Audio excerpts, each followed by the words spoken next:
I think over the past few years, my eyes have been really open to the realities of abusive relationships and emotional abuse, and the way in which things can be done to us that are really difficult to put a finger on at the time, but over time accumulate to really catastrophic effect.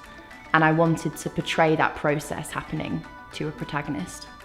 I think the themes and issues that arise from this piece are really important and part of the zeitgeist, and they're very relevant to the conversation that we need to be having now. I play the character of Alice Thompson. Alice is pushed to the brink of her sanity after the birth of her daughter Violet. She is then prescribed some R&R at her husband's newly inherited country estate, which is where her slow descent into madness begins. And I think they're things that we should be talking about in the current climate with Me Too and with the Time's Up movement.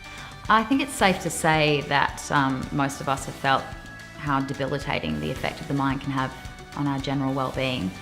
I know I have, but to dial it up to such a heightened degree is a task that is very, very difficult to empathise with, and one that takes great understanding and sensitivity.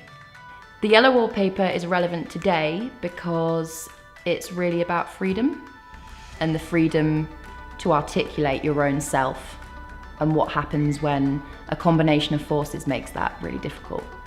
The play is really a unique beast. It asks a lot of questions, but it allows the audience to answer it themselves, come up with their own answers. And the character of Alice, she's not just simply a victim, she has power in the play, but she's also having power exerted upon her. And that makes for a really compelling character to watch. Expect to see a depiction of how damaging it can be to silence the need for expression, an act that we've seen repeated on marginalised groups throughout history, and still to this day. If I had to describe the play in 3 words, I'd say imagination, isolation, and psychology. Important, visceral, and punchy. Love, oblivion, consumption. Woman, freedom, and power.